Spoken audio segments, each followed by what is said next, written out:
सच्चा किस्सा है जिसने मुझे उन चीज़ों को दिखाया जो लोगों के लिए सिर्फ वहम होती है। मैंने उन सभी चीज़ों को एकदम करीब से देखा था जिन्हें लोग सिर्फ एक काल्पनिक कहते हैं। तो आइए जानते मेरे साथ घटी हुई इस कहानी का एक भयानक सच। हमेशा की तरह मैं आज भी काम पर गया था। हमारी दुकान के जो सबसे मेन मालिक, उनका नाम मदन लाल था। मैं करीबन 13 साल से इसी दुकान में काम कर रहा था, इसलिए उस दुकान के अंदर मेरा काफ़ी ज़्यादा विश्वास बना हुआ था। मेरे अलावा कोई और नहीं था जो इतने दिनों तक टिका हो। खासकर मेरे मालिक मेरे ऊपर काफ़ी ज़्यादा विश्वास करते थे, लेकिन आज थोड़ा काम ज़्यादा बढ़ गया था। दरअसल मालिक ने अनाउंसमेंट कर दी कि अब हम सभी को बाहर जाकर लोगों का सामान घरों तक पहुंचाना होगा। और अब ये चीज़ हमारे लिए काफ़ी ज़्यादा मुश्किल हो गई थी, क्योंकि लोगों के घर घर तक सामान को पहुंचाना बहुत ही ज़्यादा मुश्किल काम था। लेकिन फिर भी हम मजबूर थे। लेकिन फिर एक रात हमारी ज़िंदगी के साथ एक ऐसा खिलवाड़ हुआ जो हम कभी भी भूल नहीं पाएंगे। दरअसल वो रात का समय था। चारों तरफ बहुत गहरा सन्नाटा छाया हुआ था और उस घनघोर सन्नाटे की चादर ओढ़े वो रात्रि आज काफ़ी ज़्यादा भयभीत करने वाली लग रही थी। उस दिन मैं घनश्याम दादा के घर पर पाइप की डिलीवरी करने के लिए गया हुआ था। दरअसल मैं आप सभी को बताना चाहूँगा कि हमारी जो दुकान है उसके अंदर कृषि सेवा केंद्र का काम किया जाता है, जिस वजह से हमें खेती में काम आने वाली चीज़ों को डिलीवरी करना पड़ता है। और कुछ दिन पहले ही घनश्याम दादा के घर नई खेती बाड़ी प्रारंभ की गई थी, इसलिए हमें वहाँ जाना पड़ा। पूरी तरह से पाइप डिलीवर हो जाने के बाद अब हमें वापस निकलना था, लेकिन जाते समय घनश्याम दादा ने बताया था कि जाते वक्त थोड़ा ध्यान रखते हुए जाना, क्योंकि हमारा जो रास्ता है वो कुछ ठीक नहीं है। उस वक्त तो मैंने उनकी बातों पर ज़्यादा ध्यान ही नहीं दिया था, लेकिन हमें क्या पता था कि घनश्याम काका सही कह रहे हैं। वहाँ से निकलने के बाद हम एक चौराहे पर पहुँचे, और जब हम उस चौराहे पर पहुँचे तो हमारी गाड़ी खराब हो गई। लेकिन जैसे हमारी गाड़ी खराब हुई तो हमारे दिल की धड़कनें भी तेज हो गईं। हमें तो समझ में नहीं आ रहा था कि आखिर ऐसे गलत समय पर आकर गाड़ी कैसे खराब हो गई।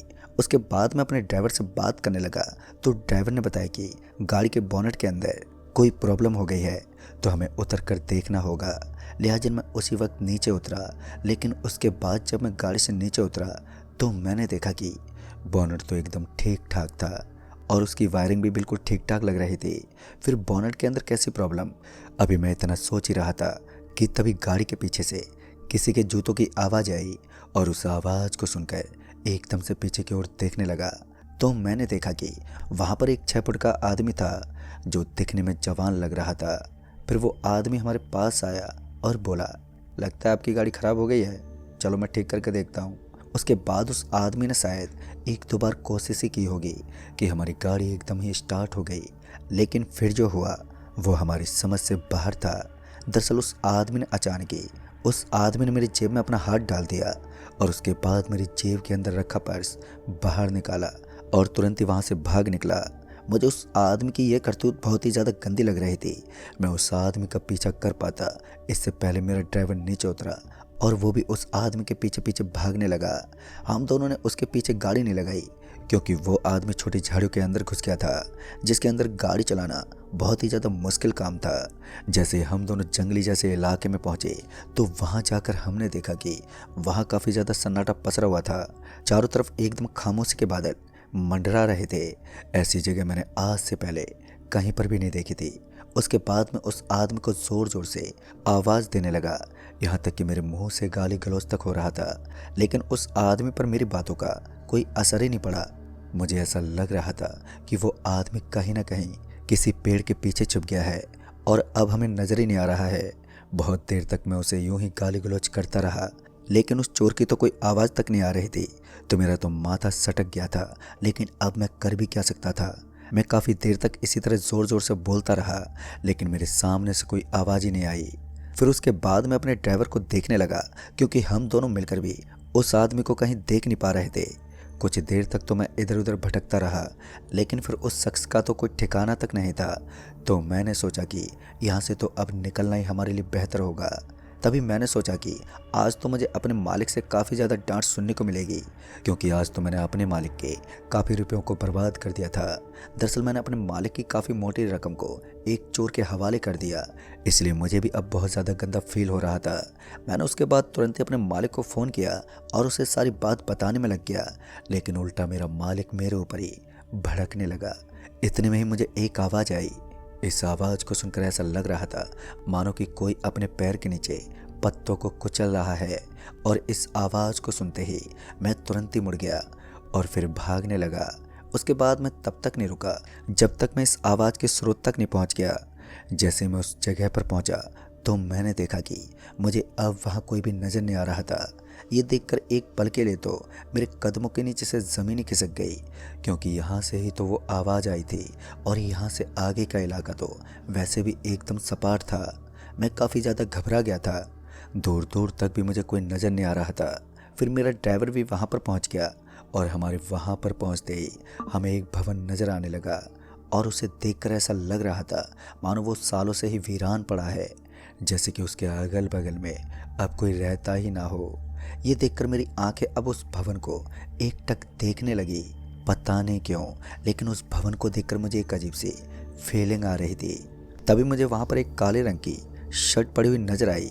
हालांकि उस जगह अंधेरा होने की वजह से हमें ठीक से कुछ नज़र नहीं आ रहा था, लेकिन मैं इतनी बात को अच्छे से जान गया था कि वहाँ पर मुझे एक काले रंग का शर्ट नज़र आ रहा था। उस काले रंग की शर्ट को देखकर मैं पूरी तरह से कंफर्म हो गया था कि ये उसी बंदे की शर्ट है जो कुछ देर पहले मेरा पर्स चुरा कर यहाँ से उस भवन की तरफ भागा था। मैं जल्दी से भागता हुआ उस भवन के पास पहुँचा तो मैंने देखा कि वहाँ पर पहले से कुछ लोग मौजूद थे जो कमरे में बंद थे और उनकी आवाज़ें बाहर आ रही थी।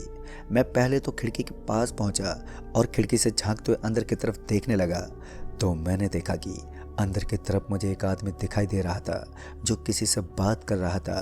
फिर उसके तुरंत बाद मैं और मेरा ड्राइवर अब उस भवन वाले कमरे के पास पहुंचे तो हमने देखा कि उस भवन के पास एक आदमी था, लेकिन हमें ये समझ नहीं आ रहा था कि जो आदमी हमें सच में उस भवन वाले कमरे के पास नज़र आ रहा था वास्तव में वो आदमी आखिर किससे बातें कर रहा था, क्योंकि उसके सामने तो कुछ भी नहीं था। उसके सामने का दृश्य एकदम साफ पड़ा था, वहाँ कोई भी तो नज़र नहीं आ रहा था।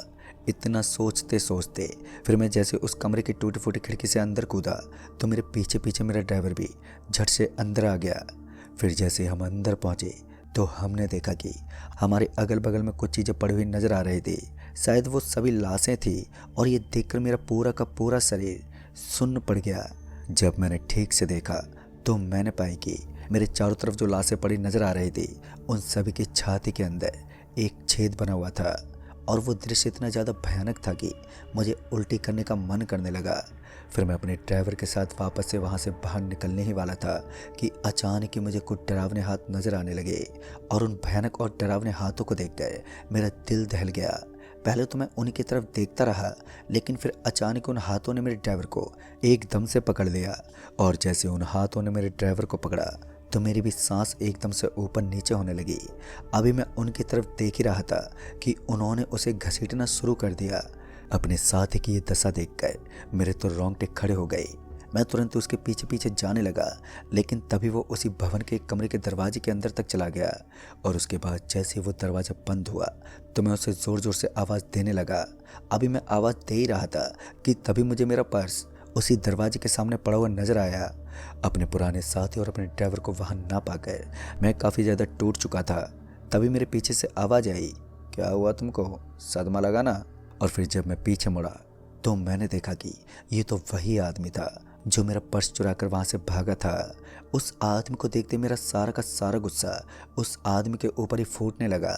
उस वक्त तक मैं इतना ज़्यादा गुस्सा हो चुका था कि मैं उस आदमी को एक खींचकर चांटा मारने वाला था, लेकिन जैसे मैं उस आदमी को पकड़ने के लिए उसकी तरफ बढ़ा तो अचानक ही मेरा शरीर उस आदमी के शरीर से बाहर निकल गया।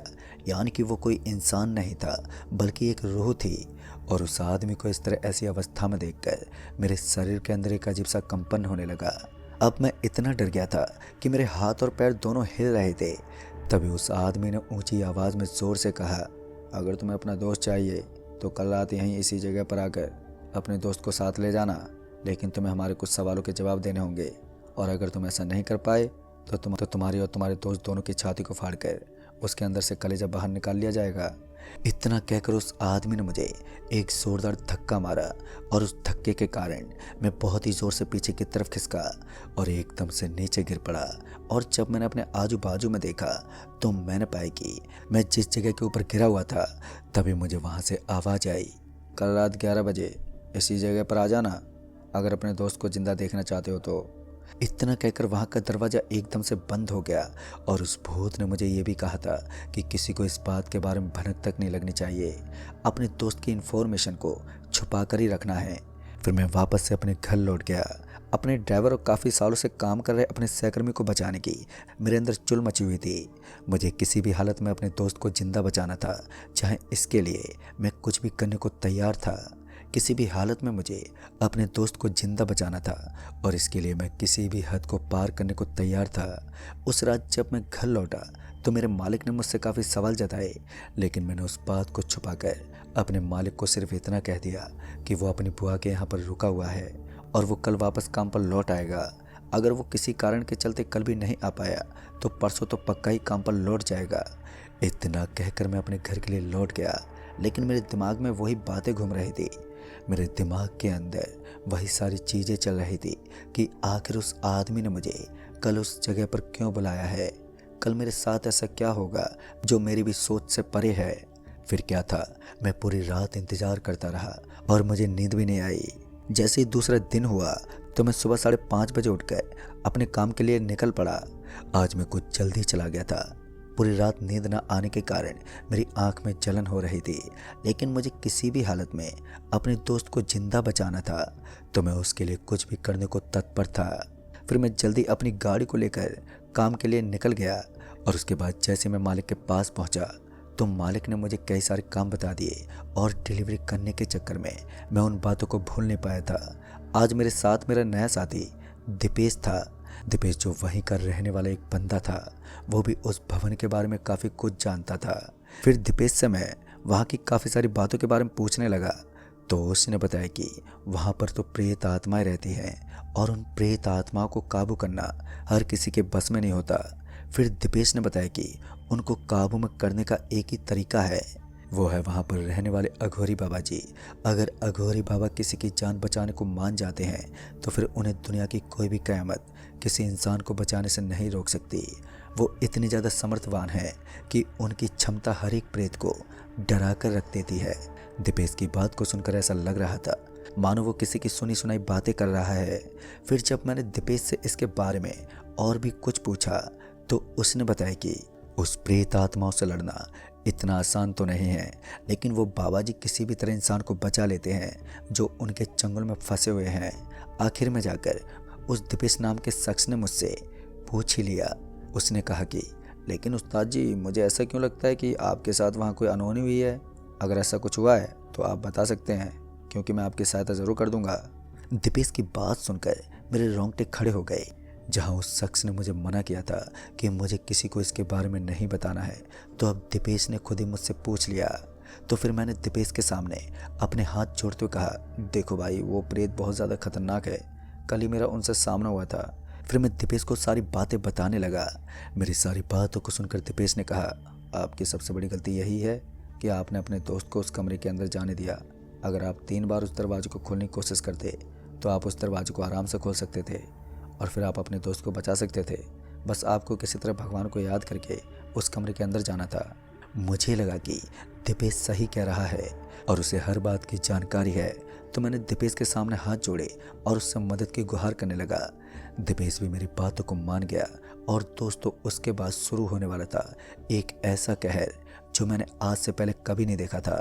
दीपेश ने अपने दिमाग में पूरी प्लानिंग बनाकर तैयारी कर ली थी और अब मैं भी तैयार था दीपेश के बताए मुताबिक उनके प्लान पर काम करने के लिए। सबसे पहले मैं और दीपेश हम दोनों उस अघोरी बाबा की टपरी के पास पहुंचे। जब हमने उसकी टपरी के पास पहुंचकर देखा तो हमने पाया कि वो अघोरी बाबा अंदर ही अपनी तंत्र विद्याओं का उपयोग कर रहा था। शायद दीपेश उसको पहले से जानता था। दीपेश ने उस अघोरी बाबा के सामने अपने हाथ जोड़ लिए और फिर हल्की सी आवाज़ में बोला, बाबा सुनिए, वो प्रेत आत्माओं के सायों ने हमें बुरी तरह से जकड़ रखा है। और इतना सुनते उस अघोरी बाबा ने अपनी आंखें खोल दी। उसकी आंख खोलते मैं तो एकदम से पीछे हट गया। दरअसल उस अघोरी बाबा की एक आंख एकदम नीली थी। उसके बाद उस अघोरी बाबा ने कहा, तुम्हें तो पता ही है कि मैं बदले में क्या लेता हूँ। फिर उसके बाद दीपेश ने मेरी ओर देखा। मैं कुछ समझ नहीं पा रहा था कि वो इशारों इशारों में क्या कहना चाहता है। फिर उसके बाद वो मेरे पास आया और मेरे कान में एक धीमी सी आवाज़ में बोला, ज़्यादा तो नहीं लेते, लेकिन 20-25 हज़ार तो लगे जाएंगे। उस वक्त मैं अपने दोस्त के खातिर कुछ भी करने को तैयार था, तो भला पैसे क्या चीज़ थे। मैंने हाँ बोल दिया।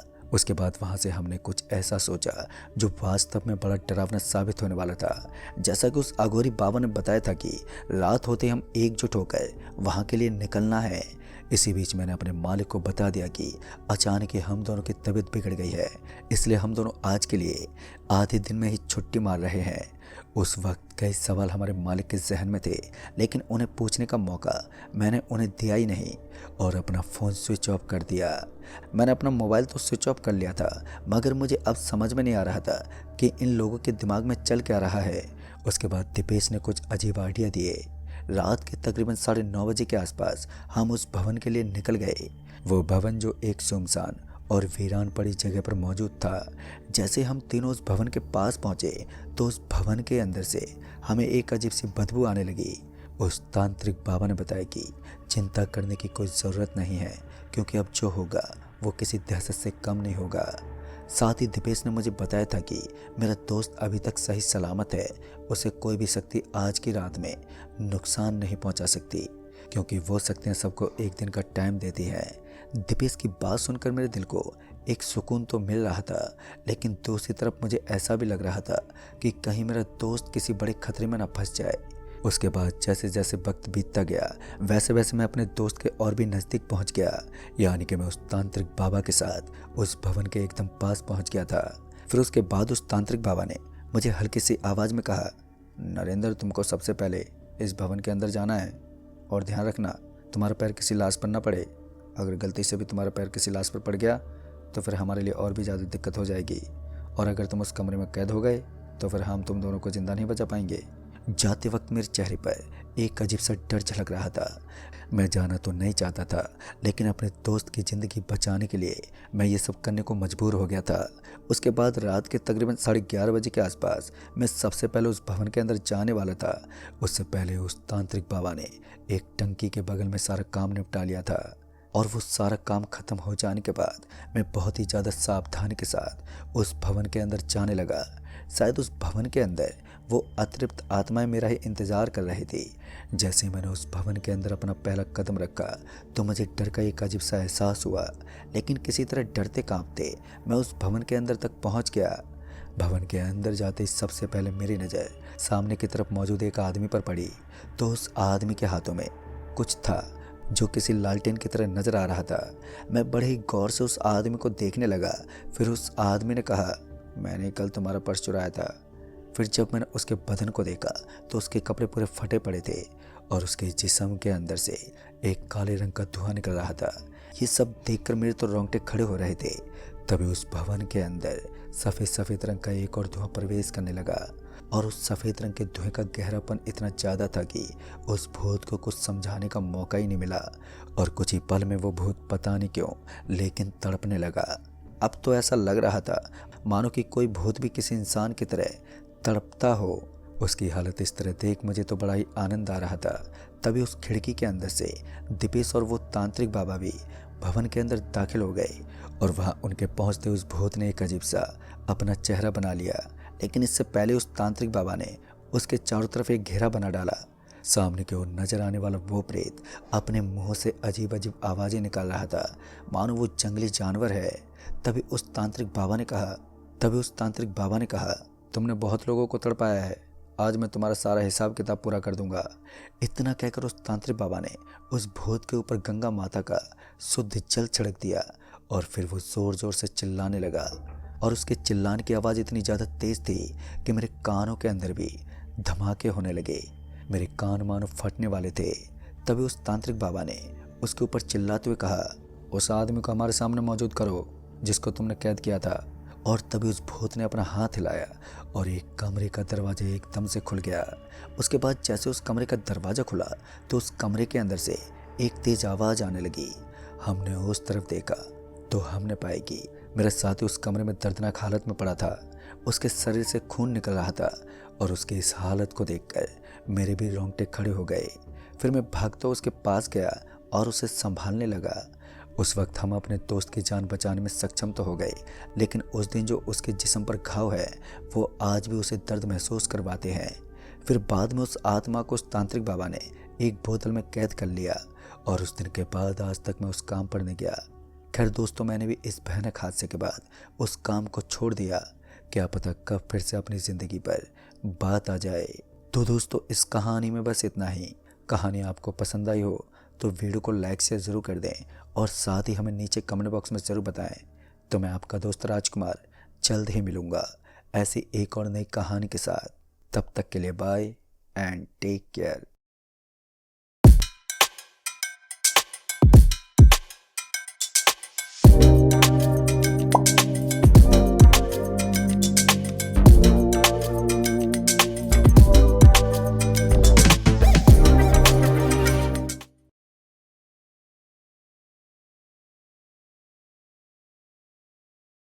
मुझे अपने घर के लिए एक सुंदर एलईडी लाइट चाहिए था और मीशो से ये प्रोडक्ट मिला और मुझे लगता है इससे सुंदर घर के लिए और कोई लाइट हो नहीं सकती।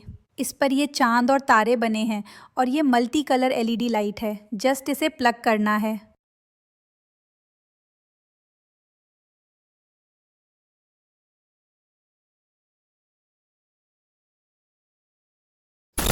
आप देख रहे हैं डार्क राजकुमार के साथ। तो चलिए बढ़ते हैं आज की कहानी की ओर। दोस्तों, भारत की राजधानी नई दिल्ली, जिसमें अलग अलग तरह के लोग रहते हैं और यहाँ पर अलग अलग धर्म को मान्यताएं दी जाती हैं, लेकिन एक किस्सा यहाँ पर ऐसा हुआ था जो लोगों के दिमाग में अभी भी किसी तस्वीर की तरह छपा हुआ है। तो ऐसा क्या हुआ था जिसको सुनने के बाद शायद आपकी भी रूह कांप जाए। आइए जानते इसे और भी करीब से। दिल्ली का सबसे बड़ा आदमी रुस्तम, जो कि मेरे ही परिवार का हिस्सा है और मैं उन्हीं की फैमिली से बिलोंग करता हूँ।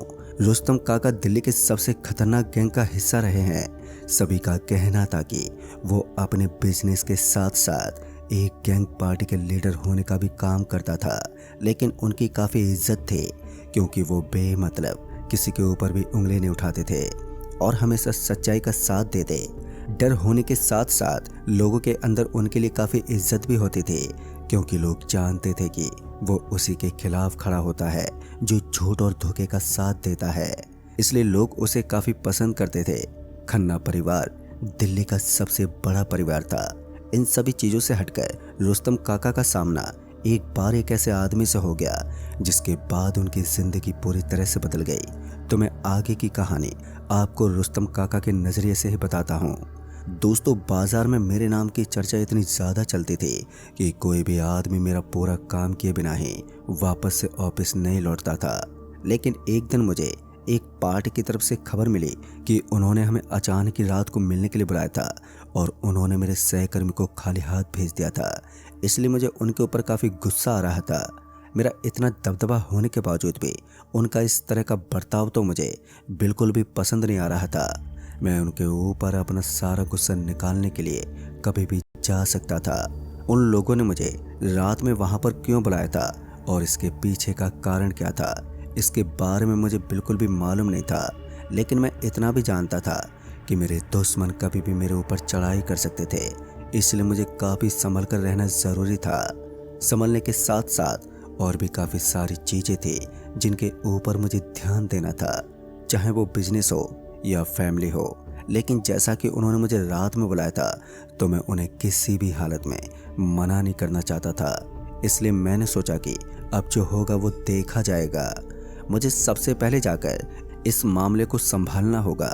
फिर इसके बाद मैं रात को अपनी गाड़ी लेकर निकल गया। सबसे बड़ी गलती तो मैंने यही कर दी थी कि मैं अपने लोगों को अपने साथ नहीं लेकर गया था। उन लोगों ने जिस जगह पर मुझे बुलाया था वहाँ पर एक पुरानी फैक्ट्री बनी हुई थी और उस पुरानी फैक्ट्री पर मुझे दामोदर नाम के एक सेठ से मुलाकात करनी थी। अब मैं बिल्कुल उसी जगह पर पहुँच गया था जहाँ पर उन्होंने मुझे बुलाया था। लेकिन जैसे मैं उस जगह पर पहुँचा तो मैंने देखा कि वहाँ पर मुझे काफ़ी सारी अटपटी चीज़ें दिखाई दे रही थी। सच में वो इलाका काफ़ी ज़्यादा वीरान था और वहाँ पर मेरे अलावा कोई और नज़र भी नहीं आ रहा था। और इसी बीच मुझे 3 से 4 महंगी महंगी गाड़ियाँ उस इलाके में आती हुई नज़र आने लगी और उन गाड़ियों को देखकर एक बार के लिए मेरी सांसें तेज हो गई थी क्योंकि ये वही गाड़ियाँ थी जो कि मेरी कंपनी के खिलाफ काम करती थी। यानी कि ये उन कंपनी की गाड़ी थी जो कंपटीशन के मामले में हमेशा हमें टक्कर देते थे। फिर उसके बाद वो गाड़ी मेरे बगल में आकर रुक गई, तो उसी वक्त मैं समझ गया था कि अब यहाँ पर मेरा रुकना बिल्कुल भी ठीक नहीं है। जैसे ही पहली गाड़ी मेरे पास आकर रुकी तो उसमें से एक आदमी बाहर निकला जिसने काले रंग का सूट पहन रखा था, और उसने बाहर निकलते मेरे ऊपर चाकू चला दिया। उसने जैसे मेरी तरफ चाकू फेंका तो मैं भागते एक बड़े से कंटेनर के पीछे छुप गया। मैं जानता था एक बार में ये सब क्या हुआ, मुझे तो कुछ भी समझ में नहीं आया। उन सभी की आवाज़ आनी एकदम से बंद हो गई, और जब मैं उस पुरानी पड़ी फैक्ट्री के अंदर इधर उधर घूम रहा था तो अचानक ही मेरे हाथ किसी दरवाजे से टकरा गए, और जैसे मेरे हाथ किसी दरवाजे से टकराए तो वो दरवाज़ा एकदम से खुल गया। मुझे तो मालूम ही नहीं था कि वो दरवाज़ा खुलने के बाद जो नज़ारा होगा वो सच में मुझे अंदर तक हिला देगा। उस कंटेनर के पीछे एक दरवाज़ा बना हुआ था, और वो बिल्कुल उसी दीवार के रंग से मेल खा रहा था। कोई भी उस दरवाजे को देखकर ऐसा बिल्कुल भी नहीं कह सकता था कि वहाँ पर कोई दरवाज़ा बना हुआ था। उसके बाद जैसे वो दरवाज़ा धीरे धीरे खुला तो उसके अंदर से भयंकर रोशनी चमकने लगी। उसकी वजह से मेरी आंखें एक बार के लिए बंद हो गई।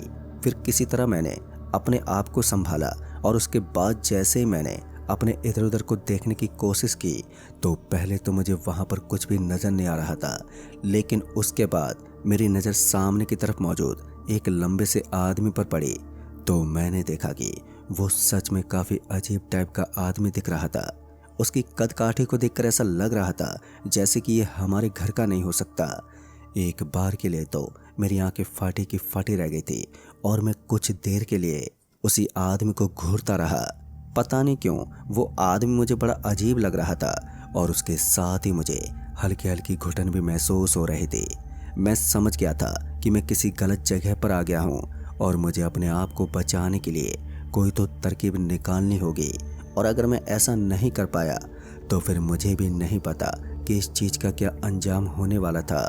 लेकिन मैं किसी भी हद तक जाकर अपने आप को बचाना चाहता था।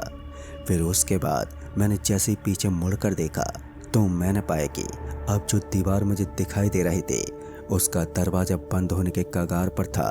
फिर मैं भागता हुआ उस दरवाजे के पास पहुंचा, और जैसे वो दरवाज़ा पूरी तरह से बंद होने वाला था तो मैंने उस दरवाजे को पकड़ने की कोशिश की, लेकिन उसकी ताकत के सामने मैं किसी चींटी के समान महसूस हो रहा था, और देखते ही देखते वो दरवाज़ा भी बंद हो गया और मैं कुछ नहीं कर पाया। फिर उसके बाद मैं जैसे पीछे मुड़कर देखने लगा तो मुझे वहाँ से एक अजीब सी दुनिया दिखाई दे रही थी। ये मेरी दुनिया नहीं हो सकती थी, क्योंकि यहाँ पर सब कुछ अजीब था।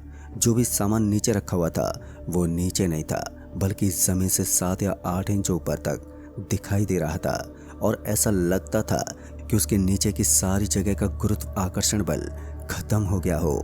लेकिन मैं अपने पाँव तो वहाँ आसानी से पटक पा रहा था। अब मुझे तो कुछ भी समझ में नहीं आ रहा था कि आखिर ये किस तरह की जगह थी। फिर उसके बाद मैं धीरे धीरे आगे जाने लगा, और फिर इसी बीच किसी के मंत्र बोलने की आवाज़ सुनाई दी। जैसे ही मुझे ये आवाज़ सुनाई दी तो एक बार के लिए मेरे पूरे शरीर में बिजली सी दौड़ गई, और मुझे समझ में नहीं आ रहा था कि अब यहाँ पर कौन हो सकता था। इसलिए मैं अपने इधर उधर देखने लगा, लेकिन पहले तो मुझे वहाँ पर कोई भी नज़र नहीं आ रहा था।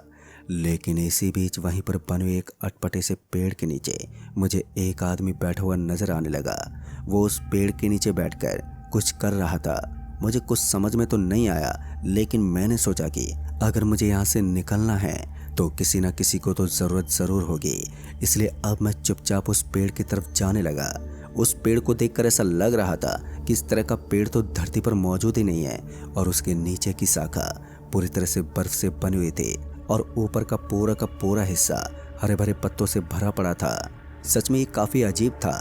लेकिन उसके बाद मैं जैसे उस आदमी के पास पहुंचने लगा तो मैंने देखा कि कुछ लोग एक आदमी को पकड़कर ला रहे थे, और वो उस आदमी के सामने पेश करने वाले थे, जो वहां पर बैठकर कुछ झाड़ फूक जैसा कुछ कर रहा था। वो आदमी जैसे उस आदमी को पकड़कर लेकर आए तो मैंने महसूस किया जैसे कि उसके शरीर के अंदर जान ही नहीं थी, और अब वो मर चुका था। फिर इसी बीच वहां पर मौजूद काफ़ी सारे लोगों के अंदर से एक आदमी उठा, और उसने दो गरम गरम लोहे की पतली धार से उस आदमी की आंखें निकाल दी। दोस्तों, ये भयानक और दिल दहला देने वाला नज़ारा देखने के बाद मेरे पैरों तले से ज़मीन खिसक गई और अब मेरा पूरा का पूरा शरीर ढीला पड़ने लगा था। मेरी हालत इस वक्त काफ़ी ज़्यादा ख़राब हो चुकी थी और मैं कुछ बोलने की स्थिति में नहीं था। और इसी बीच उन्हीं में से एक आदमी एक बार के लिए पलट कर मेरी तरफ देखने लगा। मैं समझ गया था कि इन लोगों का अगला लक्ष्य मैं ही बनने को रह गया हूँ, इसलिए मुझे अपनी जान बचाकर यहाँ से भागना पड़ेगा। इससे पहले कि मैं वहाँ से भाग पाता कि एक और अजीब नज़ारा मेरी आंखों के सामने पेश हुआ। तो मैंने देखा कि कुछ लोग एक आदमी को अर्थी पर लिटाकर उसे उसी आदमी के सामने पेश करने जा रहे थे। शायद वो आदमी मर चुका था और जिस चादर के ऊपर उसे लेटाया गया था वो पूरी की पूरी खून से भर चुकी थी। और ये नज़ारा एक नॉर्मल इंसान को डराने के लिए काफ़ी होता है। पता नहीं, लेकिन अब मेरे पैरों में सूजन आने लगी थी और अब मैं वहाँ से 1 इंच भी आगे नहीं जा पा रहा था। ऐसा लग रहा था जैसे कि इन लोगों के झाड़ फूक का असर मेरे ऊपर भी होने लगा था। पर ना जाने कहाँ से मेरे बगल से 2 आदमी आ गए और उन्होंने मुझे एकदम से उठा दिया। मुझे इस बात का अंदाज़ा नहीं था कि मेरे पीछे से कुछ लोग भी आ रहे थे। उन्होंने मुझे कुछ इस कदर उठाया था कि मैं अपने सेल्फ डिफेंस को उनके सामने जाहिर भी नहीं कर पाया। एक पल के अंदर ही उन्होंने मुझे अचेत कर दिया और मैं कुछ भी नहीं कर पाया। फिर दूसरी बार जब मैंने अपनी आंखें खोलकर देखा तो इस बार मैंने पाया कि अब मैं उस आदमी के सामने बैठा हुआ था, जो आदमी यहाँ का सबसे खतरनाक और मौत का सौदागर लग रहा था। पता नहीं क्यों, लेकिन उस आदमी को देखते मेरे पूरे शरीर में एक सनसनी सी मच गई थी। मुझे इतना तो मालूम हो गया था कि अब ये हैवान मेरी आंखें निकाल लेना चाहता है, लेकिन मैं इतनी जल्दी उनके सामने आत्मसमर्पण नहीं करने वाला था। मैं पूरी हिम्मत करके उसका सामना करने की कोशिश कर रहा था, लेकिन शायद मैं गलत था, क्योंकि काफ़ी देर तक अपने हाथ पैर फेंकने के बाद भी मुझे इतना तो समझ में आ गया था कि मैं यहाँ पर कुछ नहीं कर सकता। फिर उसके बाद वहाँ पर मौजूद उन्हीं लोगों में से एक आदमी अजीब सी आवाज़ में दूसरे आदमी को कुछ कहने लगा। अब मुझे उनकी बातें तो बिल्कुल भी समझ में नहीं आ रही थी, लेकिन मैं उनकी हरकतों से इतना तो समझ गया था कि जो बाकी लोगों के साथ यहाँ पर चल रहा था कुछ ऐसा ही मेरे साथ होने वाला था। या तो वो मेरी आंखें निकालने वाले थे या फिर मुझे जिंदा ही ज़मीन के अंदर गाड़ना चाहते थे। दोस्तों, इस स्थिति में मैं अपने आप को बचाने की कोशिश तो कर रहा था, लेकिन उसके बाद उन्हीं में से एक आदमी वही लोहे की पतली और गरम गरम धड़ सरिया लेकर मेरी तरफ बढ़ने लगा। मैं समझ गया था कि अब मैं अपनी आंखें खो दूंगा, जिस वजह से मुझे रोना आ रहा था। मुझे ऐसा लग रहा था जैसे कि ये दोनों लोहे की धारदार नुकीली सी चीज़ मेरे आंखों के अंदर जाने वाली है और उसके बाद मैं अपनी आंखों को हमेशा के लिए खो दूंगा। मुझे बहुत ही ज़्यादा डर लग रहा था और मुझे घबराहट हो रही थी। फिर अचानक ही वहाँ पर फूलों की तेज गंध आने लगी, लेकिन अभी भी मैं काफ़ी ज़्यादा घबराया हुआ था। मेरी सांसें अब अटक अटक कर बाहर निकल रहे थे। मेरा पूरा शरीर अब हल्का फुल्का भी काम नहीं कर रहा था। मैं पूरी तरह से घुटने टेक चुका था। फिर मुझे लगा कि शायद मेरी ज़िंदगी बर्बाद होने वाली है, लेकिन मुझे क्या मालूम था कि फूलों की सुगंध ने एक बार के लिए उन सभी के हाथों को रोक लिया था। वो सभी एकदम से रुक गए और उसके बाद वहाँ पर एक बड़ा सा और बुजुर्ग सा आदमी नजर आने लगा। तभी उस आदमी ने कहा, एक बार के लिए हमें रुकना होगा।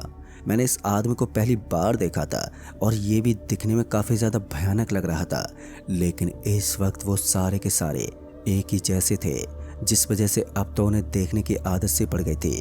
फिर कुछ देर के बाद जब करीब 15 से 20 मिनट हो चुके थे, तब मैं अपने भगवान को याद कर रहा था और फिर ना जाने कहाँ से एक आदमी आ गया। उसने अपने सर के ऊपर एक कंबल ओढ़ रखी थी और वो दिखने में काफ़ी लंबा था। तभी उस आदमी ने मेरी तरफ इशारा किया और मुझे उल्टी गिनती गिनने को कहा। दरअसल वो अपने हाथों से उल्टी गिनती गिनने के लिए मुझे इशारा दे रहा था। फिर मैंने अपनी आंखें बंद करके बिल्कुल वैसा ही करना शुरू कर दिया और जैसे मैंने ये किया तो मुझे ऐसा लग रहा था जैसे मेरे हाथ पैरों की जकड़न अब काफ़ी हद तक कम हो गई थी और अब मैं काफ़ी खुला खुला महसूस करने लगा था। फिर उसके बाद जब मैंने अपनी आंखें खोल कर देखी तो इस बार मेरी आंखें फटी की फटी रह गई। दरअसल मेरे हाथ पैर एकदम आज़ाद हो चुके थे और मैं इतना तो समझ गया था कि अब मुझे यहाँ से भागना होगा। सामने का रास्ता दिखने में काफ़ी विशाल था और वहाँ पर चारों तरफ काफ़ी ज़्यादा पुरानी चीज़ें दिखाई दे रही थी। इसलिए मैंने सोचा कि मैं इस इलाके में हर किसी जगह छुप सकता हूँ। ऐसे में मैंने भागना शुरू कर दिया और मैं सरपट भागता हुआ एक पुराने से पेड़ के पास आकर रुक गया। जैसे मैं उस पेड़ के पास रुका तो मैंने देखा कि उसके अंदर से फूलों की खुशबू आ रही थी और उस पेड़ के नीचे एक खोपड़ी को रखा गया था और उसके चारों तरफ मुझे कुछ और भी चीजें दिखाई दे रही थी। देखने में ऐसा लग रहा था जैसे कि यहाँ की दुनिया के लोग किसी चीज की पूजा करते थे। मैं समझ गया था कि वो फूलों की खुशबू आखिर कहाँ से आई थी। इतने में ही मुझे बहुत सारे लोगों के एक साथ में आवाज सुनाई दी। इस आवाज को सुनकर मैं बुरी तरह से कांप उठा था। मैं समझ गया था कि वो लोग मेरा पीछा कर रहे थे और मुझे तो यहाँ से निकलने वाले उस चमत्कारी दरवाजे के बारे में भी मालूम नहीं था। जब मैं यहाँ पर आया था तब उन सभी की आंखें बंद थी, लेकिन अब तो वो वापस से अपनी स्थिति में आ चुके होंगे। ना जाने क्यों, लेकिन मेरी आंखें अभी भी किसी की तलाश में थी। मुझे याद आ रहा था कि एक खंबे की तरह लंबी कदकाठी का आदमी मुझे कुछ सुझाव दे रहा था। अगर वो यहाँ पर होता तो शायद मेरी कोई मदद कर पाता। इसलिए मेरी आंखें बार बार उसी की तलाश में इधर उधर घूम रही थी। लेकिन मेरी तो किस्मत ही खराब थी। बार बार इधर उधर देखने के बावजूद भी मुझे वहां पर कोई नजर नहीं आ रहा था।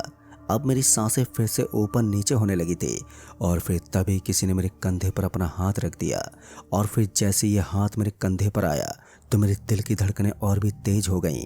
फिर पता नहीं क्यों, लेकिन मुझे ऐसा लग रहा था जैसे कि ये हाथ मेरे लिए बहुत ही ज़्यादा घातक सिद्ध होने वाला था और ये मुझे कभी भी मार सकता था।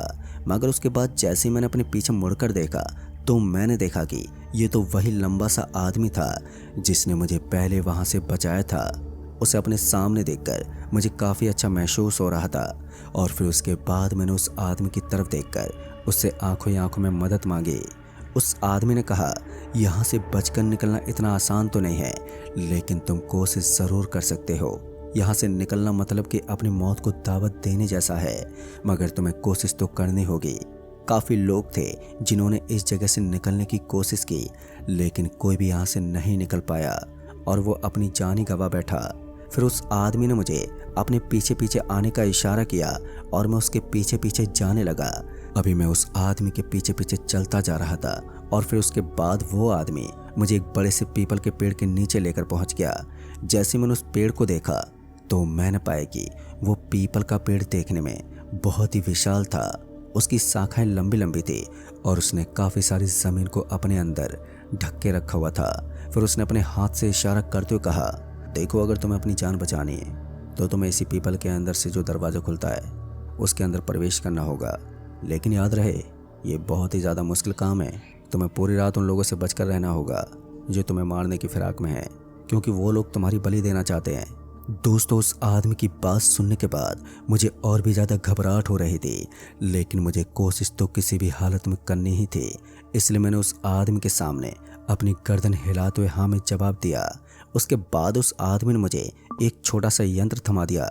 जैसे ही मैंने उसे अपने हाथ में पकड़ा तो मुझे ऐसा महसूस हुआ जैसे कि ये काफ़ी अजीब था। उसके बाद मैंने देखा कि उस यंत्र के अंदर टाइम चल रहा था और उस आदमी ने मुझे बताया था कि मुझे किसी भी हालत में रात के 4 बजे से पहले यहाँ से बाहर निकल जाना है, क्योंकि एकदम फिक्स 4 बजे ही यहाँ पर दरवाज़ा खुल जाता है और वो मेरे लिए एक सही मौका होने वाला था।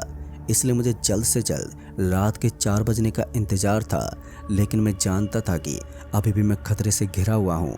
इसलिए मैं बड़े ही संभल कर इधर उधर टहल रहा था।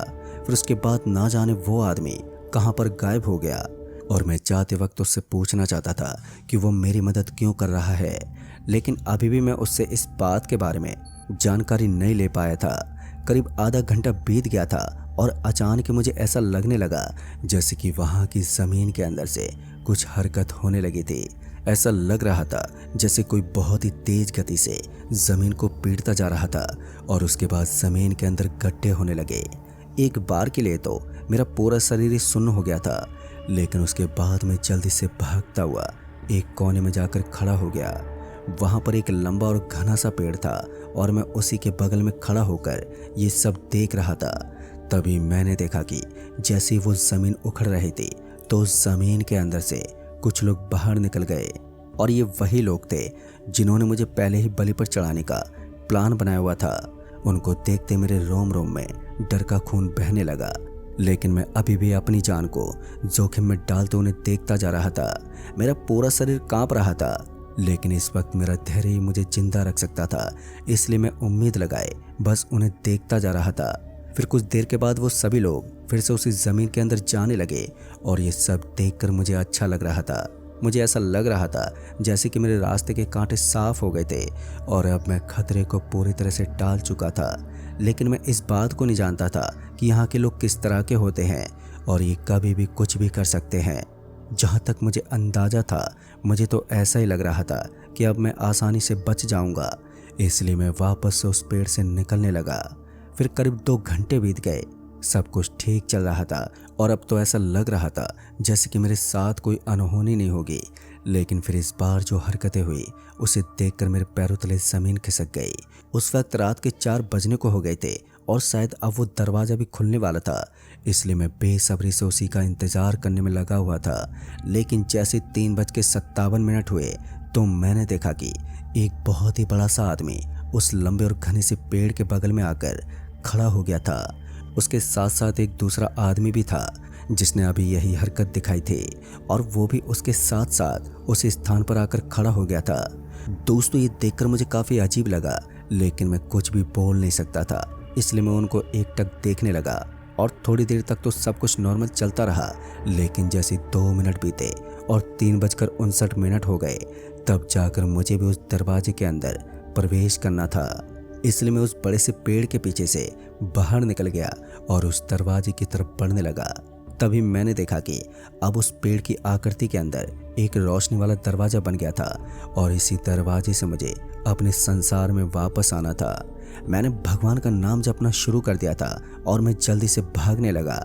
इससे पहले कि मैं उस दरवाजे तक पहुंच पाता तो 2 हाथों ने मेरे रास्ते को रोक लिया और फिर वो मुझे पीछे की तरफ खींचने लगे। लेकिन अब मैं रुकने वाला नहीं था।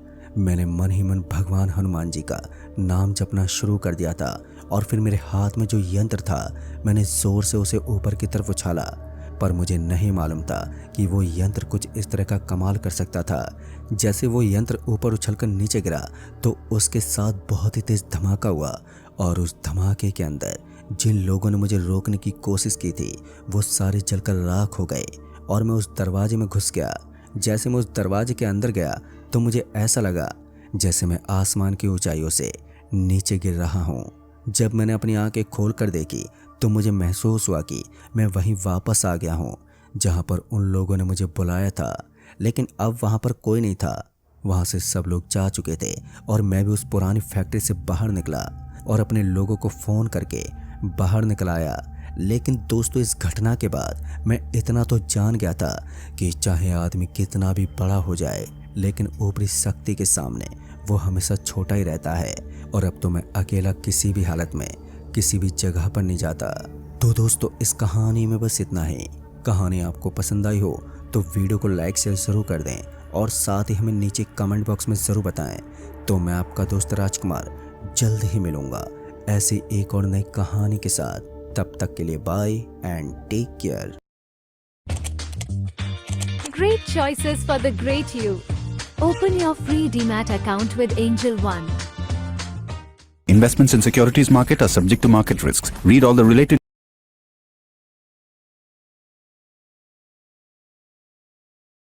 क्या पार्टी थी कल रात। Now let's pick the bill. Bro now UPI कर दिया है। नावी यूपीआई कर दिया। और तू? कर रहा हूँ। क्या? नावी यूपीआई ना। अरे of course यार। आप देख रहे हैं इंडार